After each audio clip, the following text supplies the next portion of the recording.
క్రైస్తలాడండి.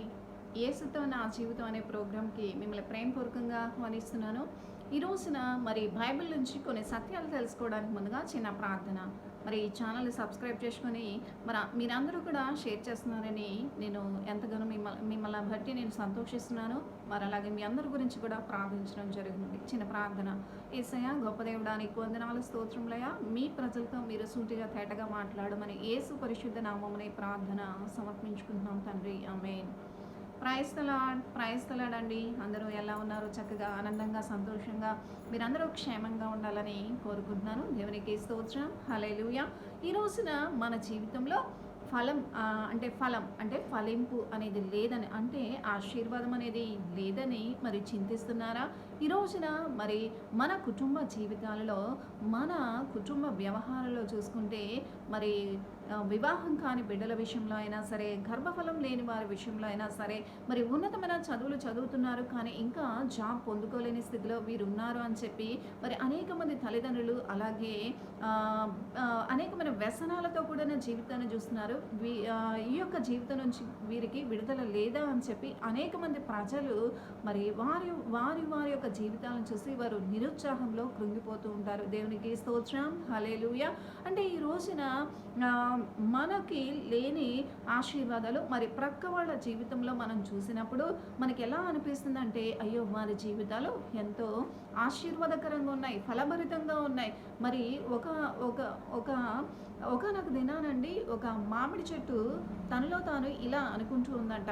చూసారా, ఆ యొక్క సీతాఫలానికి చక్కగా మంచి మంచి ఫ్రూట్స్ అన్నీ కూడా వస్తున్నాయి, అలాగే ఆ యొక్క నేరేడు పళ్ళు వస్తున్నాయి. ఇలా అన్ని యొక్క చెట్లకి ఫలాలు ఉన్నాయి, కానీ మరి నాకెందుకు ఫలాలు లేవు అని చెప్పి ఆ మామిడి చెట్టు చాలా దిగులు పడుతూ ఉన్న సమయంలో, మరి ఆ దిగులు పడుతున్న సమయంలో దాని దగ్గరికి ఆ తోటమాలి వచ్చి, నీ సమయం ఇంకా రాలేదు, నీ సమయం వచ్చినప్పుడు ఖచ్చితంగా నీవు కూడా ఫలిస్తావు అని చెప్పినప్పుడు, నిజమే కదా, మరి శీతాకాలంలో కాబట్టి ఆ సీతాఫలాలను ఇస్తుంది. అలాగే ఈ నేరేడు పళ్ళు కానీ లేకపోతే తగిన ఈ యొక్క చెట్ల యొక్క ఫలాలని కూడా ఇస్తున్నాయంటే వాటి సమయంలో అవి ఫలిస్తున్నాయి. మరి నా సమయం వేసవి కాలం వచ్చిందంటే నేను కూడా శ్రేష్టమైన ఫలాలు ఇస్తాను కదా అని చెప్పి తనను తాను ధైర్యపరుచుకొని తోటమాలి యొక్క మాటలు నమ్మి, నిజమే నేను కూడా నా సమయం వచ్చినప్పుడు ఫలిస్తానని చెప్పి అది ఎంతో సంతోషించిందంట. దేవునికి స్తోత్రం. హల్లెలూయా.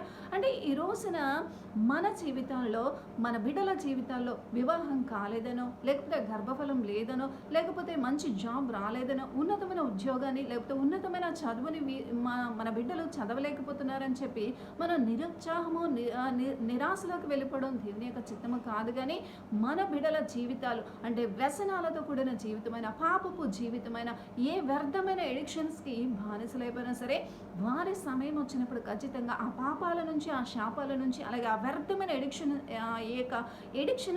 ఎడిక్షన్స్ నుంచి దేవుడు మరి విడిపించగల సమర్థుడు. దేవునికి స్తోత్రం. హల్లెలూయా. అంతేకాదు కానీ మన జీవితాల్లో ఆశీర్వాదాన్ని, నెమ్మదిని, శాంతిని ఇచ్చే దేవుడు, మన బిడ్డలకి వివాహాలు చేసే దేవుడు, గర్భఫలాన్ని ఇచ్చే దేవుడు. అంతేకాదు మనకి శ్రేష్టమైన గృహాలని, శ్రేష్టమైన వస్తు వాహనాలని, ఇవే కాదు కానీ మన ఆత్మ రక్షణ, ఆత్మఫలం అనగా మరి ఆ గలతీ పత్రికలో ఉంటుంది కదండి, 22వ వచనం ఒక్కసారి చూసుకుంటే, ఆత్మఫలం అనగా అయితే ఆత్మఫలం ఏమనగా ప్రేమ, సంతోషము, సమాధానము, దీర్ఘశాంతము, దయాళత్వము, మంచితనం, విశ్వాసం, సాత్వికం, ఆశా నిగ్రహము అని మరి 9 ఫలాలతో కూడిన మరి ఇక్కడ శ్రేష్టమైన ఫలం. అంటే మనము కూడా ఫలించాలి. అంటే చెట్లు మాత్రమే కాదు కానీ మనము కూడా ఫలించాలి. ఎలా అంటే ప్రేమ, సంతోషము, సమాధానము, అంటే ఇతరుల పట్ల ఎప్పుడు ద్వేషభావాన్ని కలిగి ఉండడం, లేకపోతే ఇతరుల పట్ల ఎప్పుడు కూడా క్షమాపణ లేని మనస్తత్వం కలిగి ఉండడం, లేకపోతే ఇతరులను ఎప్పుడు కూడా దూషించే మనస్తత్వం కలిగి ఉండడం దేవుని చిత్తము కాదు.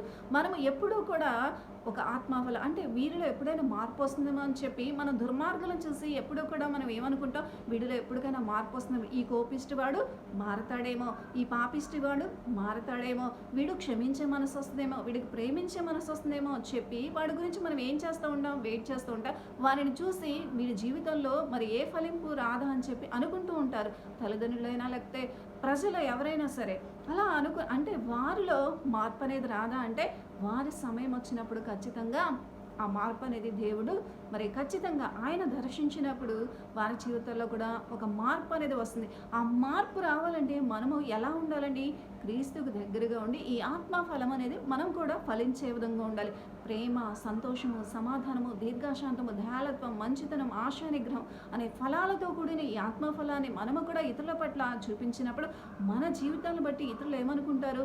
అమ్మ వీరెంతో ప్రేమించేవారు, స్నేహించేవారు, సమాధాన పడేవారు, చాలా కాన్ఫిడెంట్ కలిగిన వారు అని చెప్పి మన పట్ల ఒక మంచి భావాన్ని కలిగి ఉంటే, ఆ మంచి అనేది మనం దేవుని ద్వారా ఇతరులకు ఇవ్వగలిగితే మన జీవితాల్లో వచ్చిన శ్రేష్టమైన ఆశీర్వాదాలను బట్టి వారు కూడా ఈ యొక్క సత్యాన్ని తెలుసుకొని నిజ దేవుని వైపు తిరిగే ఆ యొక్క గొప్ప ధన్యత మన ద్వారా జరుగుతుంది. దేవునికి స్తోత్రం, హల్లెలూయా. అంటే ఫలింపు కలిగిన జీవితాలు అనేవి అందరికీ కూడా ఈ రోజున ఎంతో అవసరం అండి. అంటే ప్రేమ, సంతోషము, సమాధానము, దీర్ఘశాంతము, దయాళత్వం, మంచితనం అనేది మన జీవితాల్లో లేదనుకోండి, ఎప్పుడు కోపిష్టితనంతో లేకపోతే మరి ఏ యొక్క వ్యర్థమైన పాపపు జీవితాన్ని జీవిస్తుంది మనుషులందరూ కూడా మనల్ని అసహించుకుంటారు. వీరి జీవితాల్లో ఇంకా మార్పు రాదా అని చెప్పి మనల్ని ఏం చేస్తూ ఉంటారంటే ఈ వీరి జీవితాలు ఇంతేనా అని చెప్పి అనుకుంటాం. అంతే కదా, మనము కూడా ఒక్కొక్కసారి అనుకుంటాం నేను కోప్పడకూడదు, లేకపోతే నేను ఈ పాపం చేయకూడదు అని చెప్పి అనుకుంటూ ఉంటాం. మన జీవితాలు ఎప్పుడు శ్రేష్టమైన జీవితంగా మారుతుందని అనుకోవడం కాదు, కానీ మనం మన జీవితాలను దేవునికి అప్పగించినప్పుడు ఖచ్చితంగా నేను నా యొక్క జీవితం నా దేవునికి అప్పగించాను, ఖచ్చితంగా నా యొక్క జీవితం కూడా ఫలిస్తుందని చెప్పి నీవు మామిడి చెట్టు వలె నీవు నా సమయం వచ్చినప్పుడు ఖచ్చితంగా నేను శ్రేష్టమైన ఫలాలు ఇచ్చేదానిగా ఉండాలి. అంటే కోపం ఒకవేళ ఏదైనా మనస్పర్ధలు కానీ గొడవలు కానీ అవుతున్న సమయంలో కోపం అనేది చూపించకుండా ఉంటే ఆ రోజు నీవు ఆత్మఫలాన్ని కలిగి అంటే కోపం అనేది తెచ్చుకోకుండా నీ యొక్క జీవితంలో దేవుని యొక్క సమాధానాన్ని ఆత్మఫలాన్ని కలిగి ఉన్నావు కాబట్టి అక్కడ శ్రేష్టమైన సమాధానం వస్తుంది. అంటే నీవు కూడా ఫలిస్తున్నావని అర్థం. దేవునికి స్తోత్రం, హల్లెలూయా. అంటే చెట్లు మాత్రమే వాటి కాలాల్లో ఫలించడం కాదు, కానీ మనము ఎక్కడైతే మనస్పర్ధలు వచ్చినా, ఎక్కడైనా క్షమాపణ చెప్పవలసిన విషయంలో అయినా సరే, సమాధాన పడవలసిన విషయంలో అయినా సరే, మనం ఏం చేయాలంటే ప్రేమను చూపించవలసిన సమయంలో ప్రేమని, సమాధానాన్ని, సంతోషాన్ని, మంచితనాన్ని మనం ఆత్మ ఫలముగా మనం చూపించినప్పుడు మన జీవితము ఫలభరితంగా ఉంది.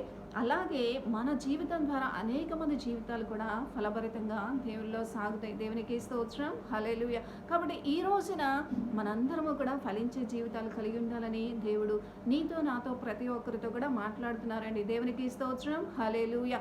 మామిడి చెట్టు తగిన కాలంలో, తన కాలంలో, వేసవి కాలం వచ్చినప్పుడు చక్కని ఫ్రూట్స్ ఎలా అయితే ఇస్తుందో మనము కూడా మరి తగిన కాలంలో ప్రేమించే వారి మధ్య ఉన్నప్పుడు ప్రేమను పంచడం, గొడవలు జరుగుతున్న సమయంలో మనం ఏం చేయాలి?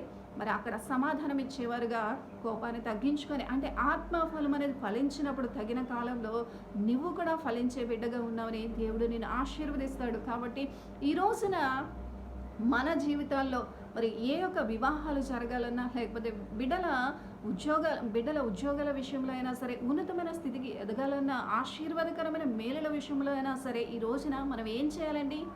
ఓపికతో నిరీక్షించాలి, ఓపికతో ఫలించాలి.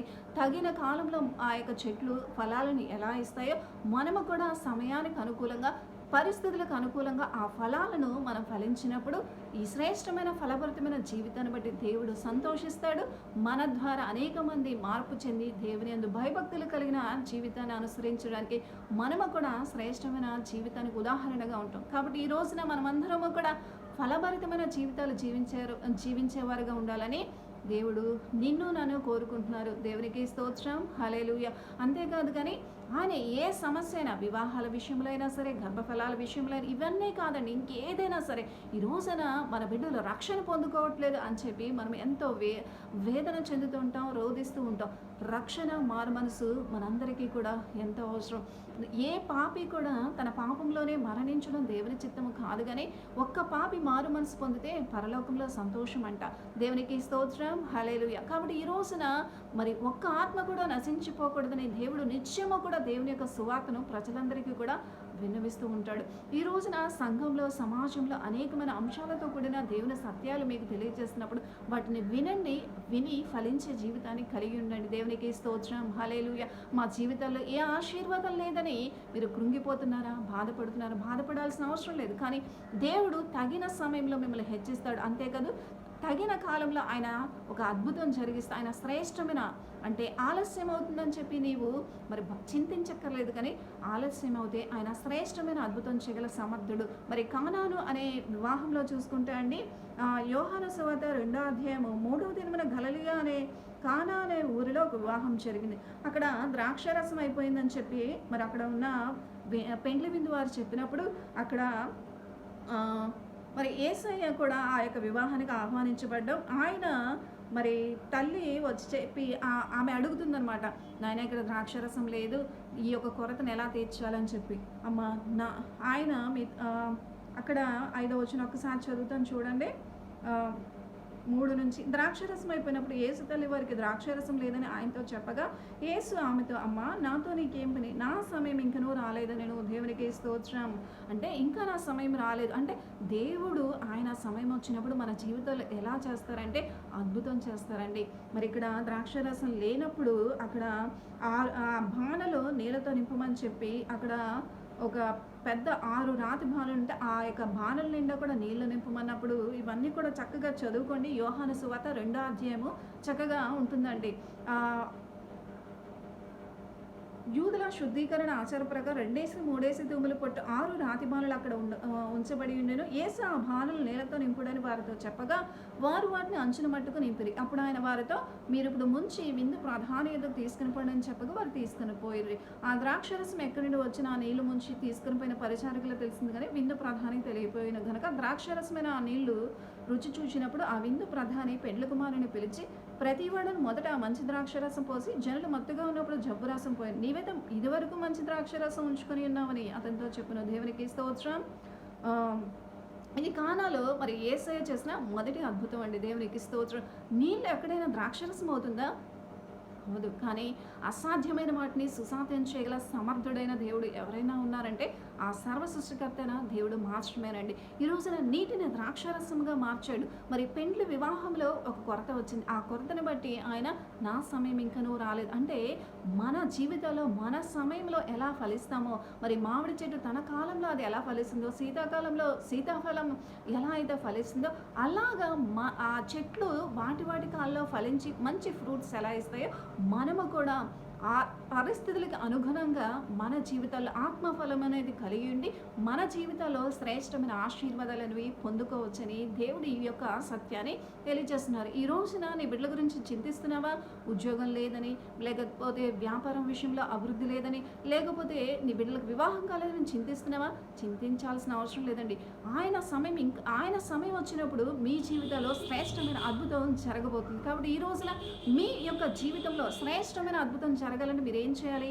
చక్కగా ఈ ప్రార్థనలో ఏకీభవించి దేవుని యొక్క ఆశీర్వాదాలు పొందుకోండి. ప్రార్థన. యేసయ్య గొప్ప దేవుడా, నీకు వందనాలు. శ్రేష్టమైన జ్ఞానం ఇచ్చారో ప్రభు, మీకు వందనాలు. అయ్యా, విన్న వాక్యం బిడ్డల హృదయాల్లో ఫలింపచేయండి. నేను ఎందరైతే బిడ్డలు ఏ కార్యాల విషయమైనా చింతిస్తున్నారో, బాధపడుతున్నారో వారి విషయంలో ఒక అద్భుతాన్ని జరిగించి మీ సమయం వచ్చినప్పుడు వారి జీవితంలో శ్రేష్టమైన కార్యం జరుగుతుందని మిమ్మల్ని మీరు నిరూపించుకుంటున్నందుకు కృతజ్ఞతలు. అసాధ్యాన్ని సుసాధ్యం చేయగల సమర్థుడమైన దేవుడిగా బిడ్డల పక్షాన మీ కార్యమును జరిగించి మీరే మహిమ, ఘనత, ప్రభావములు పొందుకోమని యేసుక్రీస్తు నామమున ప్రార్థన సమర్పించుకుంటున్నాం తండ్రి. ఆమేన్. Praise the lord.